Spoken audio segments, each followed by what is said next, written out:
Oi gente, como vocês estão? Sejam bem-vindos a mais um vídeo aqui do canal. E no vídeo de hoje eu vim recomendar pra vocês fantasias nacionais que você precisa ler.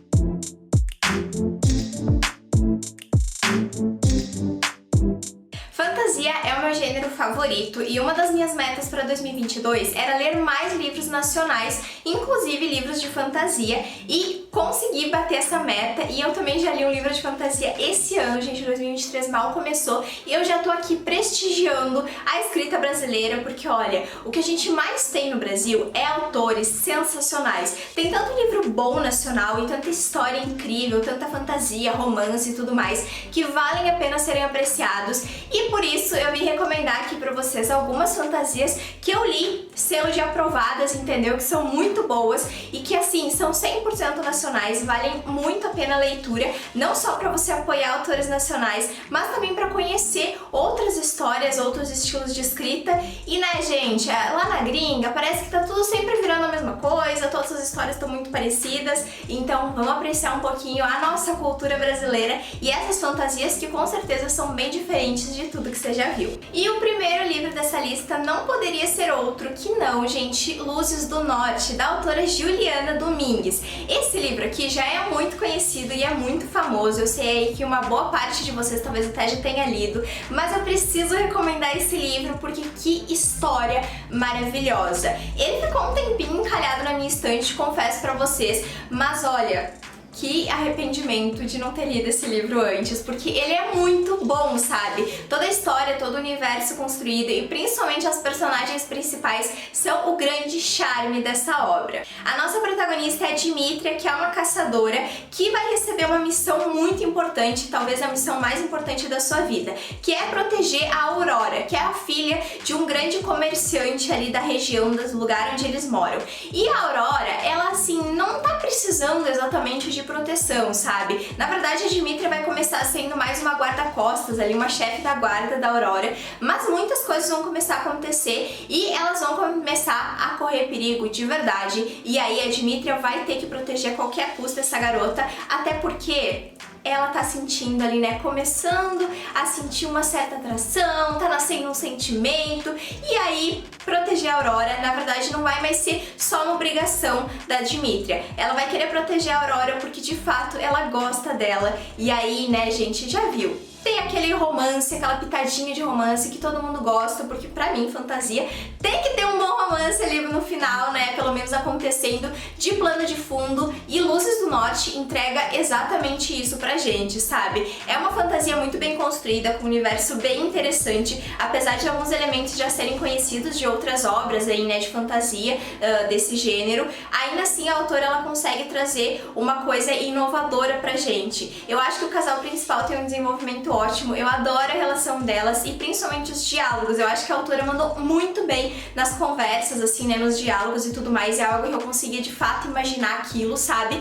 Mas que faz parte de um livro de fantasia. Outro ponto super positivo dessa obra é o local onde ela se passa, né? Ali a região, a aldeia onde se passa toda a história, ela é centralizada meio que perto da aurora boreal, é no norte, né? Então a gente tem grande parte do livro sendo sobre o inverno, aí as protagonistas falando sobre, né, a dificuldade do frio e tudo mais, principalmente das pessoas que são menos favorecidas. E também tem o Festival das Luzes, que é quando eles, né, fazem pedidos ali pra aurora boreal. Então todo esse plano de fundo de ser meio que o polo norte ali, né, de ter essa aurora boreal, de ter a neve, o frio ali terrível, eles terem que enfrentar aquele inverno como se fosse, né, de fato aqui o nosso polo norte, né, ali as geleiras e tudo mais. Eu achei muito legal e muito criativo, sabe? Eu achei que foge totalmente do padrão ali, do comum, de ser muito Europa e tudo mais, sabe? Ali a gente tem um universo e uma aldeia muito nova, que tem uma estação muito marcante, que é o inverno, e a gente ainda tem a aurora boreal e várias coisas, como inclusive os ursos polares ali, né? O que traz um charme muito a mais pra essa história. Então é uma criatura que eu, particularmente, nunca tinha visto em outro livro de fantasia. A gente vê ursos normais, cervos e tudo mais, essas outras criaturas, mas o urso polar aqui, simplesmente icônico, entendeu? Ele é pra mim um dos personagens da história e ele nem aparece muito, mas eu achei uma sacada muito boa da autora de colocar esses elementos ali, né, mais invernais e bem gélidos pra gente durante a história. Deixamos os ursos polares, o norte e o frio de lado e vamos embarcar num navio com a Priya, num livro cheio de magia, mas também de piratas. A Falsificadora de Mapas, da autora Natália Ávila, foi uma das melhores leituras assim de fantasias que eu fiz em 2022. Eu amei esse livro, gente, ele é muito bom. Tem um casal que sai do Enemies to Lovers, ali vira um Friends to Lovers, pra daí finalmente chegar no Lovers, o que foi sensacional. A Falsificadora de Mapas é bem focada na parte do romance, então pra quem gosta assim, né, de fantasia, com bastante romance e tudo mais, e também com algumas boas reviravoltas, porque esse livro tem alguns plots que eu fiquei, meu Deus, o que tá acontecendo aqui? Ele com certeza é a leitura ideal pra você. Nossa história começa com a protagonista Priya, que foi abandonada numa ilha pelo seu antigo capitão. Na verdade, uma ilha totalmente esquecida, assim, pelos deuses, abandonada, sabe? Que tá totalmente fora dos mapas. E pra conseguir fugir daquela ilha, ela consegue desenvolver uma técnica muito boa pra falsificar mapas. Com isso, ela tá juntando um dinheiro pra comprar o seu próprio navio e sair daquele lugar lá esquecido. Só que tá demorando um pouquinho mais do que o esperado. E no meio disso tudo, ela vai acabar encontrando um estranho, muito misterioso, que vai fazer uma proposta pra ela irrecusável. Como eu falei, esse livro tem um plot maravilhoso, apesar de eu já desconfiar ali na metade do livro, eu gostei muito quando de fato ali, né, foi explicado pra gente toda aquela reviravolta. E A Falsificadora de Mapas é um volume único, não é um livro grande, eu acho que ele tem umas 200 e pouquinhas páginas, e se você tiver o Kindle Unlimited, ele tá disponível gratuitamente pra você ler por lá. Você também pode solicitar a versão encadernada pela autora, né, que ela faz ali especial o livro físico pra vocês, e eu particularmente achei a capa linda, então realmente acho que até vale super a pena você ter ele na estante. E é uma história maravilhosa, gente, sabe? Todos os personagens, mas principalmente a Priya e o Jin, que são o casal principal, eles são, assim, perfeitos. Eles como casal funcionam muito bem, as intrigas, as discussõezinhas que eles fazem ali, como que eles vão descobrindo do passado um do outro, né? Como que eles vão criando aquela conexão e também como que vai de fato chegando até o final e a grande reviravolta ali da história é muito bem escrito, sabe? Em poucas páginas a autora conseguiu fazer uma fantasia bem construída, com um universo vasto, personagens que te intrigam, que te cativam, que fazem você querer continuar a ler aquilo tudo e chegar até o final. E não só os personagens principais, mas também os secundários são ótimos. O grande vilão da história, algumas sereias que aparecem por ali, né? Alguns outros personagens, eles são maravilhosos. Eu adorei todos eles, até mesmo o vilão. Eu amei odiar esse vilão. Preciso dizer isso pra vocês, tá? Foi fantástico. E o final, não vou dar spoiler, mas só digo pra vocês que foi assim, ó, épico, foi épico e tem tudo que uma boa fantasia precisa ter. Então, com certeza, a Falsificadora de Mapas vale muito a leitura. Então, vão lá, deem uma olhada e leiam esse livro, principalmente se você gostar de fantasias com piratas. Guarani, A Chegada da Herdeira do Mal, do autor H. Wilder, acho que é assim que se pronuncia, foi a primeira fantasia nacional que eu li no meu Kindle, gente. Eu comprei um Kindle ano passado, né, um Kindle, e aí esse livro foi o primeiro que eu li por lá. E que fantasia maravilhosa! Guarani é 100% uma fantasia nacional e brasileira, porque ele é inspirado na nossa cultura e na nossa mitologia. Então você já pode esperar aí muitas criaturas do folclore aí, né, nosso nacional, como o Saci, o Curupira, ali o Boitatá, o Boto Cor-de-Rosa, várias dessas criaturas ali que estão presentes nessa obra, e também muito da cultura tupi-guarani. Afinal, esse livro é inspirado 100% na cultura indígena do nosso Brasil.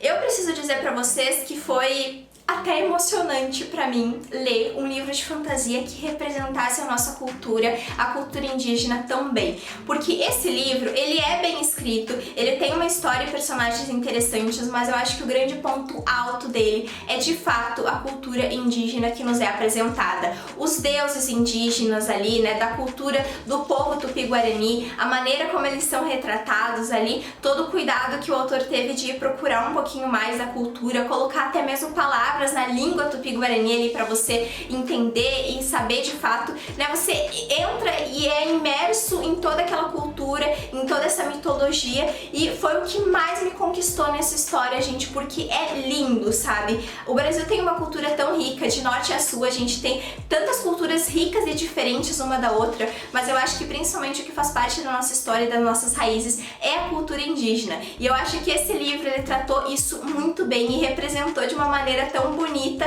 em um livro e uma obra de fantasia. E nessa história nós temos os dois protagonistas, Kawane e Cauê, que são dois irmãos que vão ver a sua vida virar de ponta cabeça quando do dia pra noite eles começam a ser perseguidos e ameaçados por monstros e criaturas malignas e até mesmo quase mortos. Então eles vão entrar numa aventura de atravessar o Brasil para chegar até uma aldeia que é magicamente escondida, conhecida como Guarani. Mas nessa aldeia, durante o período que eles ficam lá, tem muita coisa legal. Eles vão ter vários desafios ali, né, várias coisas e missões que eles fazem com os próprios pessoal, né, o povo ali, os aprendizes e tudo mais, várias competições, e isso é muito legal. Como eu falei, ele lembra bastante Percy Jackson e Harry Potter por ter essa coisa de eles irem para uma aldeia que pode ser considerada quase um acampamento meio sangue, ali uma Hogwarts e tudo mais, as aulas, os aprendizados, eles aprenderem essa nova cultura, aprenderem a controlar os poderes e a magia, isso tudo é muito legal. Então eu adorei, sabe? Eu sou muito fã desse tipo de fantasia que, né, é voltada para um público mais novo, mais infanto-juvenil, mas que nos traz sempre, né, umas mitologias e uma cultura muito nova. Então, assim como o Percy Jackson, a gente tem a cultura ali, né, dos deuses gregos, aqui em Guarani a gente vai ter a cultura tupi-guarani, né, a cultura indígena, com os deuses ali, né, raízes do Brasil, os deuses dessa cultura, desse povo, o que eu achei sensacional, porque eu preciso fazer uma observação. Eu não conhecia muito dessa cultura, e aí quando eu tava lendo o livro eu fui pesquisar e fui ver várias fanarts e eu fiquei fissurada por essa cultura e por essa mitologia. Gente, os deuses, assim, as criaturas místicas, é tudo tão lindo, tão magnífico, tão perfeito, que assim, como que as pessoas focam em deuses do Olimpo quando a gente tem esses deuses, assim, né, da cultura guarani aqui no Brasil? Eu fiquei, assim, chocada, porque essa cultura é muito melhor do que a cultura grega, do que todos esses deuses que a gente já conhece. Todos os detalhes, assim, da cultura do Brasil mesmo, da nossa mitologia, é muito bem retratado, então vale muito a pena você ler esse livro. Ele não é um livro curto, preciso dizer pra vocês, eu acho que ele tem mais ou menos umas 400 e pouquinhas páginas, mas ainda assim ele vale muito a pena a leitura de verdade, sabe? Tanto pela representatividade brasileira que a gente tem, quanto pela identificação, porque você vê ali os personagens com nomes bem brasileiros ali, né? Eles traçando o caminho até chegar à aldeia, passando por vários lugares conhecidos do Brasil, então isso é muito legal. Eu queria muito que esse livro tivesse uma edição assim física com um mapa da aldeia, porque eu acho que ia ser maravilhoso, e a única coisa que falta pra mim nele é justamente um mapa dessa aldeia mágica que é Guarani. A Primogênita é o primeiro conto da saga dos Elementos, que são, né, uma coleção, uma coletânea de 4 contos escritos pela autora Gil Pereira.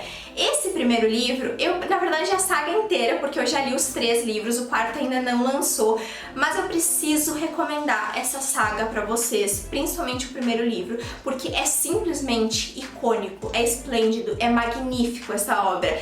Eu cheguei no final do primeiro livro, né, do primeiro conto, que é a Primogênita, simplesmente chocada, sabe? Eu precisei respirar fundo, reler de novo, porque olha, que fantasia sensacional! E escrita em poucas páginas, afinal é um conto. Os contos da saga do Elemento, eles não são interligados um com o outro. Apesar da gente ter algumas referências e ser mais divertido você ler na ordem e tudo mais, para entender, né, esses pequenos easter eggs e essas referências, você não precisa necessariamente ler todos eles, tá? A Primogênita tem uma protagonista, assim como os outros dois também têm protagonistas separadas. Inclusive, eles se passam em linhas do tempo diferente. Logo no segundo livro você já consegue ver que é a sacerdotisa. A linha do tempo no começo a autora colocou lá pra você conseguir se localizar ali, né, no período em que se passa cada história. É a Primogênita, e ela é a princesa de Ajax, da grande nação ali, né, do Sol, super poderosa. Mas pra tentar prevalecer a paz entre as nações, a sua família oferece a sua mão em casamento pra uma nação vizinha.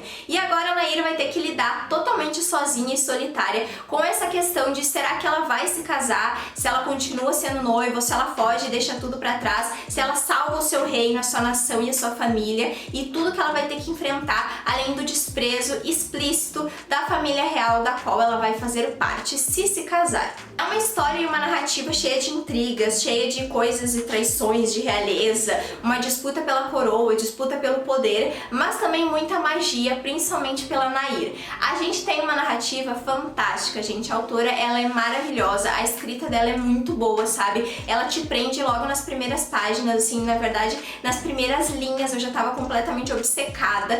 E também o universo que ela constrói é muito bom. E, gente, em poucas páginas, sabe? Porque ele não chega a ser um livro mesmo, esse primeiro, ele é um conto, então são pouquinhas páginas ali e ela consegue construir um universo, um planeta totalmente diferente, com diferentes nações, diferentes reis e rainhas ali, e também toda essa teia de intrigas, de traições, de qual nação vai ser mais poderosa, né, dessa disputa pelo poder, é muito legal, sabe? Então ela realmente, a autora tá de parabéns pela construção de universo que ela fez, é muito bom, e também pelos personagens. A Nair é uma personagem maravilhosa de acompanhar, os vilões assim da história também, os personagens secundários, então realmente ela fez milagre em poucas páginas, sabe? Eu terminei esse primeiro livro, A Primogênita, e já fui ler o segundo livro, né, que é A Sacerdotisa, que eu também adorei, sabe? É maravilhoso, toda a história, a narrativa, a trajetória da protagonista do segundo livro também é fantástica, e como que ela conseguiu criar, né, em diferentes livros um universo completo, mas também com diferentes marcos ali. Então o primeiro livro ele tem